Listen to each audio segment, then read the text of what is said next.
Hai teman-teman, how are you? I hope you are always fine and ready to continue the lesson again. Nah teman-teman, pada video ke-39 yang lalu, kita telah bicarakan tentang boring. Ingat ya, orang-orang mengartikan bosan, padahal keliru teman-teman, bukan. Setiap pada kata yang ing itu participle ya. Participle itu ada yang bentuk ing, ada yang bentuk tiga. Nah yang ing itu misalnya boring, tiring, confusing, disgusting, stressing, lah itu semua diartikan mengkatadasarkan, yaitu apa? Mempunyai pengertian aktif. Maksudnya aktif apa? Menyebabkan terjadinya sifat demikian.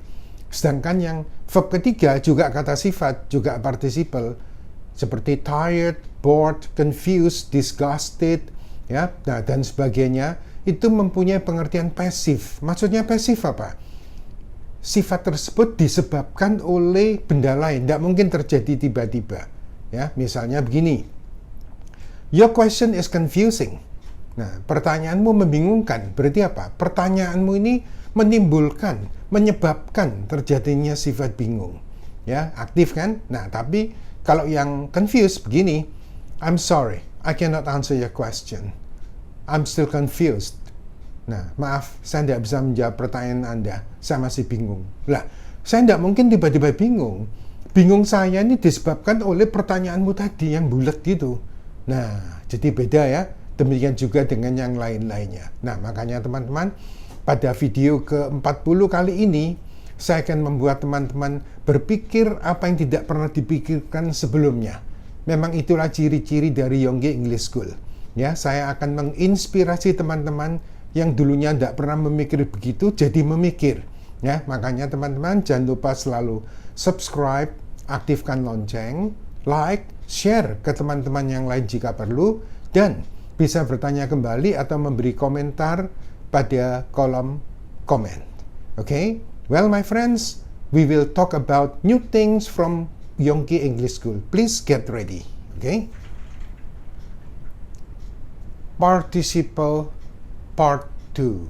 Nah, ini kita sampai ke part 2, yaitu video ke-40 teman-teman ya. Nah, ini teman-teman saya ingatkan lagi bahwa participle itu apa sih? Nah, ini loh ya, saya ingatkan lagi, participle itu kata sifat, berasal dari kata kerja ya.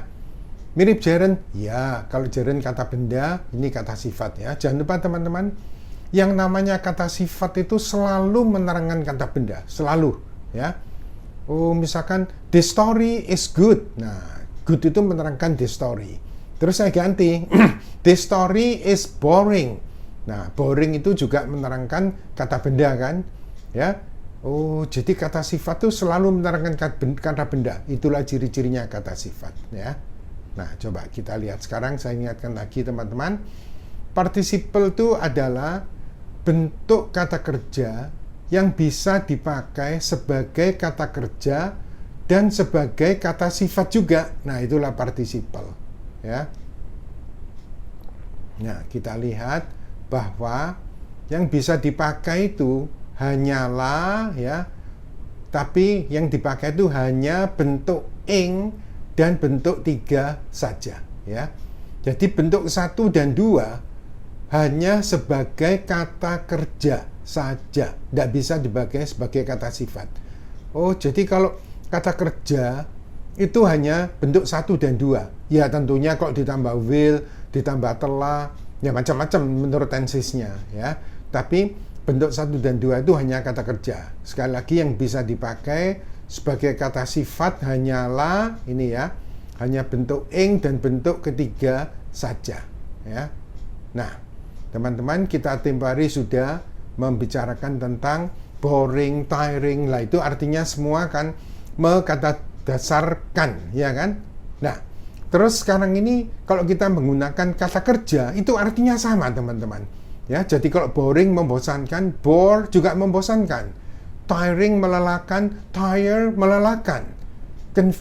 Confusing membingungkan, confused juga membingungkan. Nah, ya, ini saya tegaskan. Yang membingungkan adalah ini pemakaian bentuk ing ya sebagai kata sifat ya, teman-teman jangan lupa. Bentuk ing ini adalah kata sifat dan ya, dan bentuk satu ya. Jadi kata sifat bentuk ing. Nah, sekali lagi teman-teman, bentuk ing ini sebagai kata sifat dan bentuk satu ya. Nah, bentuk satu itu artinya sama, tapi dia sebagai kata kerja. Kenapa membingungkan?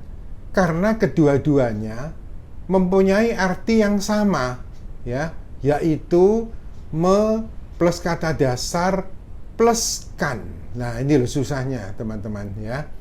Karena apa? Artinya sama kan ya. Jadi boring, membosankan. Bore juga membosankan ya.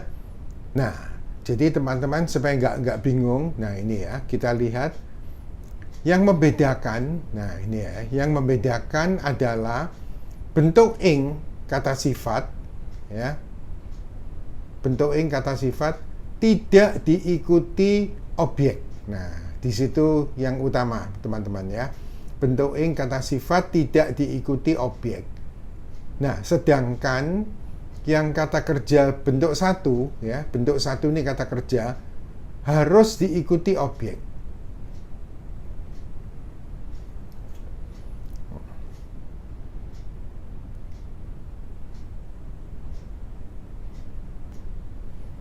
Nah, teman-teman bisa bedakan tadi ya, kalau bentuk ing itu kata sifat ya, tidak diikuti objek, sedangkan yang bentuk satu kata kerja harus diikuti objek. Itu aja bedanya ya.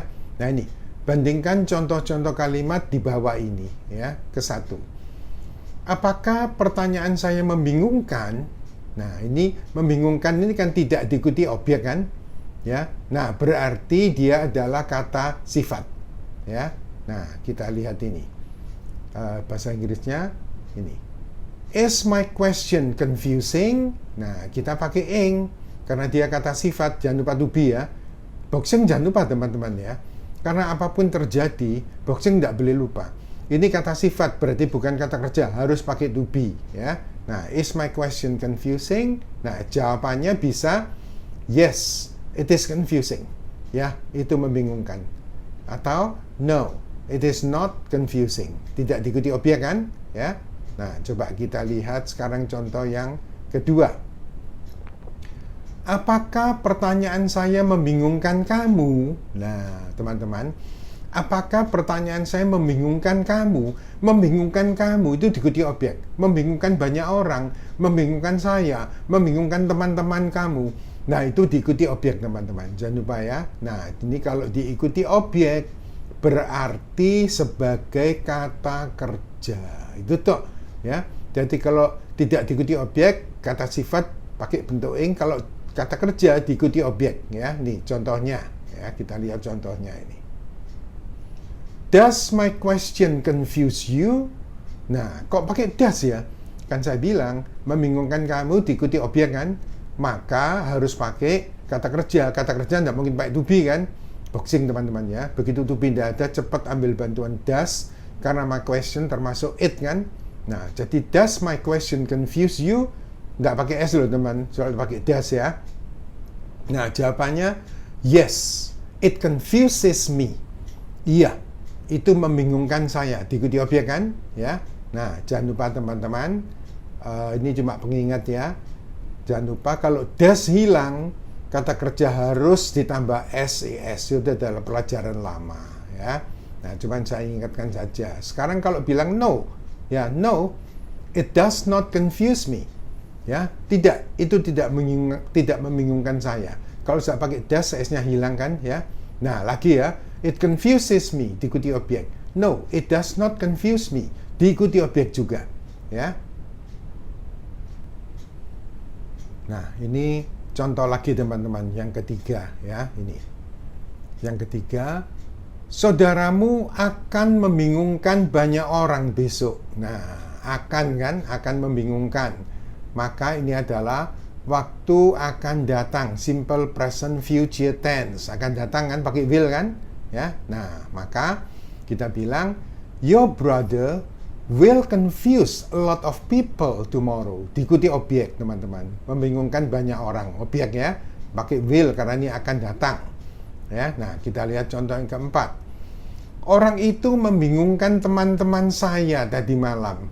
Tetap diikuti objek, membingungkan teman-teman saya. Soal di berita di malam itu kan lampau kan, ya. Ini adalah waktu lampau, simple past tense gitu kan. Ya, langsung aja pakai verb kedua ini ya. Jadi the person confused my friends last night. Confuse-nya pakai D. Loh iya, kan verb kedua. Ya, tempo hari saya beritahu ini kata kerja teratur. Confuse tulisannya tambah id tambah id. Ya, kalau break, broke, broken, steal, stole, stolen. Nah, ini confuse ya. Jadi ini verb kedua.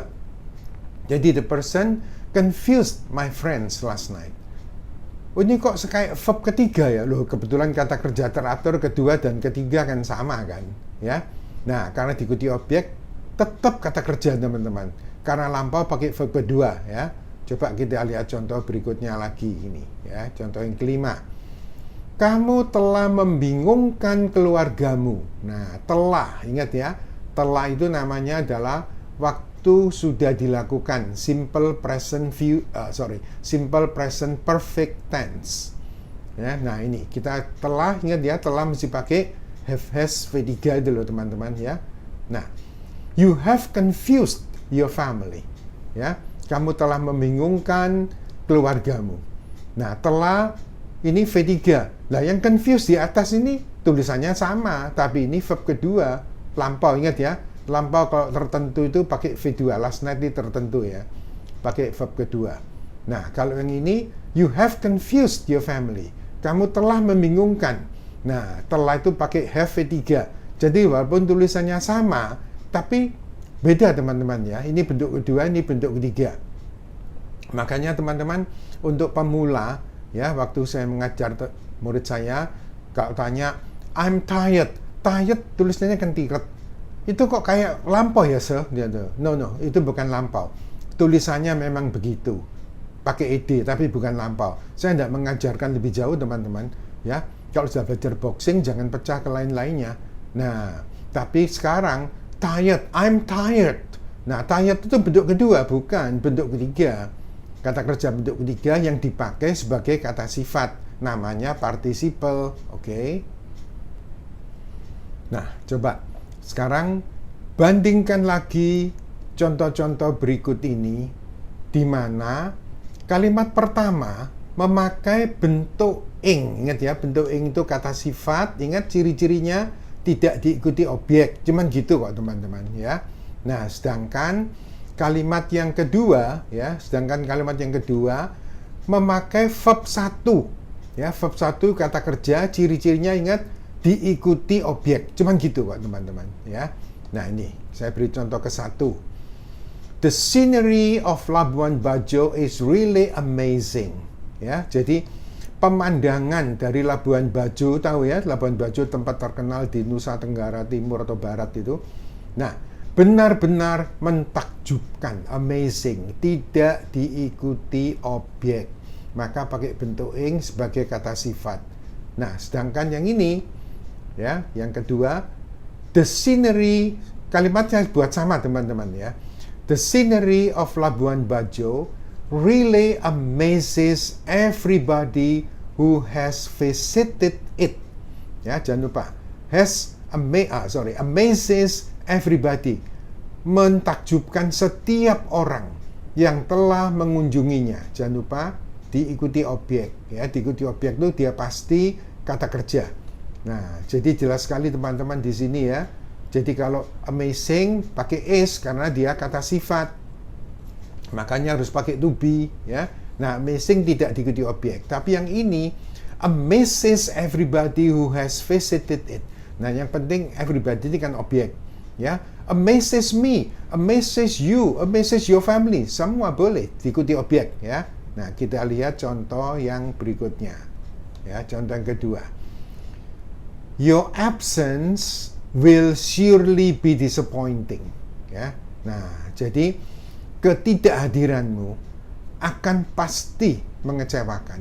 Disappointing, mengecewakan. Tidak diikuti objek kan? ya. Nah, karena tidak diikuti objek, maka kita pakai yang ing. Nah, bedakan dengan contoh yang kalimat yang kedua. Your absence will surely disappoint our old friends. Jangan lupa, will surely disappoint our old friends. Jadi ketidakhadiranmu akan pasti mengecewakan teman-teman lama kita. Ini reuni kamu tidak hadir, bagaimana sih gitu loh, ya. Nah, ini diikuti objek. Diikuti objek itu pasti sebagai kata kerja, teman-teman, ya. Yuk saya ulang sedikit. Ini will surely, kok pakai be ya? Nah, ini kan bukan kata kerja, boxing lagi ya. Pakai be, will be disappointing. Tapi kalau diikuti objek, will surely disappoint our old friends. Ya, diikuti objek. Oh, will pakai verb 1 biasa kan, ya. Nah, kita lihat lagi contoh berikutnya, contoh yang ketiga. This very bad situation of COVID-19 has been very stressing. Ya, jadi situasi COVID-19 ini telah menyetreskan. Ingat, menyetreskan aktif ya, membuat jadi stres, menyebabkan sifat stres. Kalau pakai been, ya ini kan ing kan ini, ya. Tidak diikuti objek, berarti dia kata sifat pakai bentuk ing kan, ya. Nah, ini. Pakai been, ya biasa kan. You have been here. Nah, sama, ya. They have been rich. Diikuti, bukan kata kerja pakai been ya. Nah, has been very stressing. Telah menyetreskan. Kita lihat kalimat yang kedua. This very bad situation of COVID-19 has stressed most people in the world very much. Ya, ini diikuti objek. Jangan lupa teman-teman. Ayo kita bandingkan lagi. Ya, nih. Nah, has been very stressing. Telah menyetreskan, membuat stres. Nah, ini ing pakai to be. Tapi yang ini has stressed most people in the world very much, ya. Nah, jadi telah menyetreskan. Oh, jadi has stress ini telah menyetreskan. Iya, pakai bentuk ketiga karena ini kan bentuk telah kan. Nah, jadi bentuk ketiga di sini ini bukan kata sifat loh teman-teman ya, tapi ini kata kerja bentuk ketiga yang berfungsi sebagai kata kerja sungguh, diikuti objek kan, ya. Has stressed most people in the world very much, ya. Nah, jadi has stressed diikuti objek. Kalau yang has been stressing tidak diikuti objek, gampang kok teman-teman. Ya, cirinya cuma gitu. Ing kata sifat tidak diikuti objek. Kalau yang ini verb bisa 1, 2, 3 diikuti objek. Has stressed most people. Ya. Nah, kita lihat lagi contoh yang berikutnya. Contoh yang keempat. The behavior of your crazy friend was disgusting last night. Ya, was disgusting ini menjijikkan ya. Jadi tingkah laku temanmu yang gila itu ya menjijikkan tadi malam. Nah, ini tidak diikuti objek, makanya pakai ing. Nah, pakai ing jangan lupa to be-nya. Boxing kan teman-teman ya. Nah, terus bandingkan dengan contoh berikutnya. Ya, ini. The behavior of your crazy friend disgusted me and the others last night. Ya, ini adalah diikuti objek kan, ya, maka dia sebagai kata kerja. Ini disgusted me. Nah, ya, kalau tadi was disgusting, ing ini kata sifat pakai to be. Kok was lampau last night, ya. Tapi yang ini disgusted me and the others. Jadi menjijikkan saya dan yang lain-lainnya. Diikuti objek, pasti kata kerja. Dan pakai disgusted, ini V2 loh ya, bukan V3. Karena apa? Lampau kan V2 kan, ya. Nah, agar lebih cepat dimengerti, ya, kita lihat kesimpulan, ya, agar lebih cepat mengerti. Ya, 1. Me plus kata dasar plus kan tidak diikuti objek, ya, jangan lupa. Tidak diikuti objek pasti memakai bentuk ing, ya, kata sifat, jangan lupa. Dan mempunyai sifat aktif, tadi saya sebutkan ya, mempunyai sifat aktif. Nah, sedangkan yang ini teman-teman,